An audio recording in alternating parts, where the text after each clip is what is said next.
You need to understand this. What you call as myself right now is a huge volume of memory.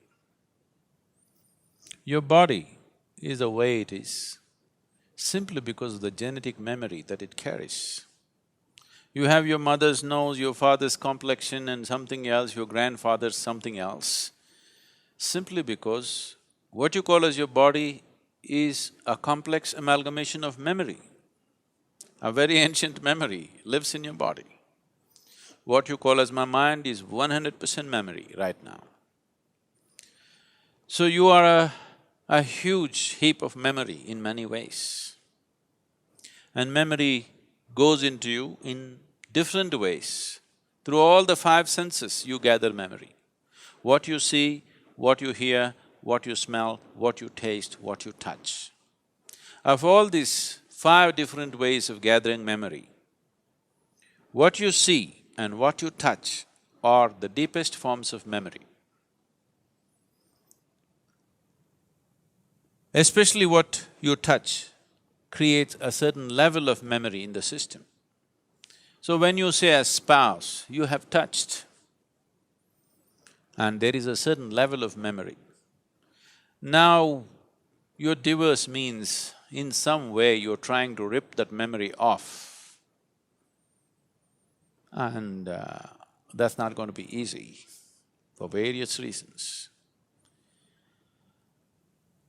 But at the same time, the very fact that you're going through your divorce means you want to be finished with that memory in some way. Maybe not erase that memory, but someone who was a spouse, someone who was in many ways a part of your life, slowly, for whatever reason, you have begun to experience them as a baggage that you're unwilling to carry. So, you want to keep the baggage aside, but you find the baggage is not something that you voluntarily carry, it is something that compulsively sticks to you. So when whatever sticks to you compulsively, if you try to rip it off, there will be pain. See if you can get rid of your mother from your system. You will see it's impossible. So similarly, memory has built up about your spouse, you can't just get rid of it just like that.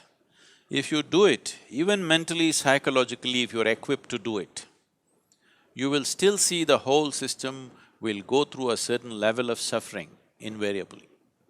Even if emotionally, psychologically you're in a balanced state that you can deal with it, the system will go through a certain process.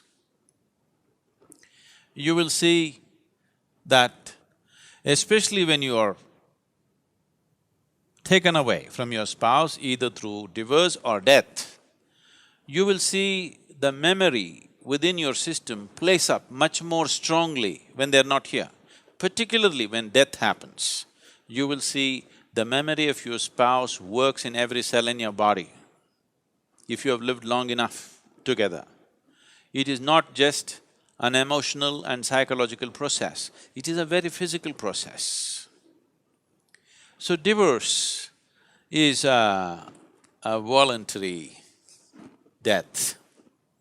You have decided to kill something that is a part of you in some way. It is because of this reason that having this understanding of the existence and the way the system functions, that they always told you, till death do you apart, you will not part. Because there is a physical memory about this, and the body doesn't have the balance of the mind. The mind can decide and turn around, but the body cannot turn around. The more memory you build into it, the more confused it becomes. So one type of memory, body handles it much better. Now that you've chosen to divorce for whatever reasons, which I don't want to delve into, if it could be avoided, that would be best. But for some reason, you have come to that situation where this has to happen. You need to understand this, that divorce essentially means you have chosen to kill something which is a part of you. because what you call as myself is just a certain volume of memory.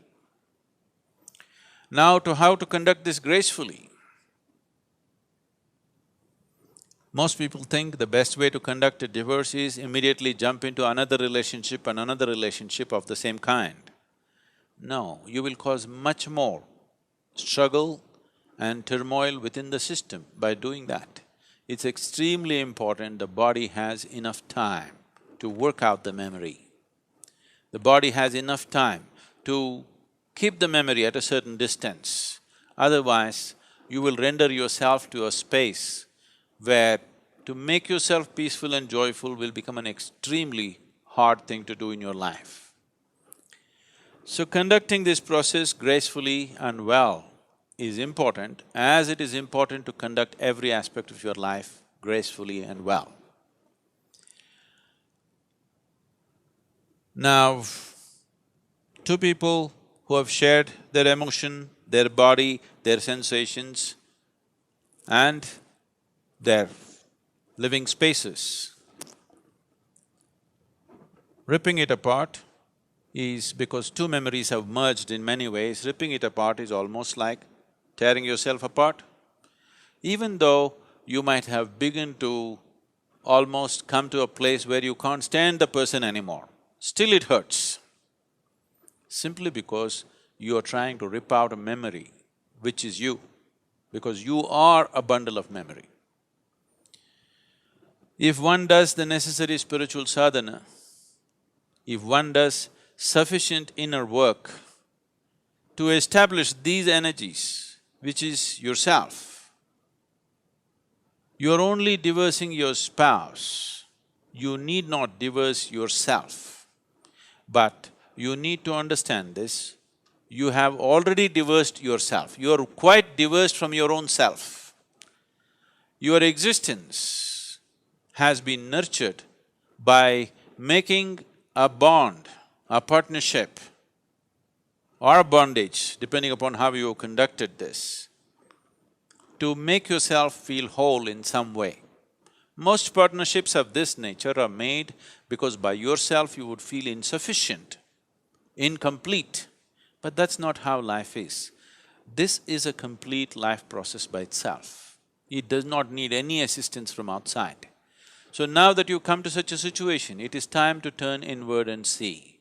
It is time that you find the completeness of what this life is. It is time you discover that this being is a complete being. It does not need any external assistance to be the way it is. To conduct our life in a society, we may need, we are interdependent, but the fundamental existence of this, the balance of what this is, the space of what this is, the possibility of what this is a complete process by itself. Our interdependence is only according to our external requirements, but our inner existence is complete by itself.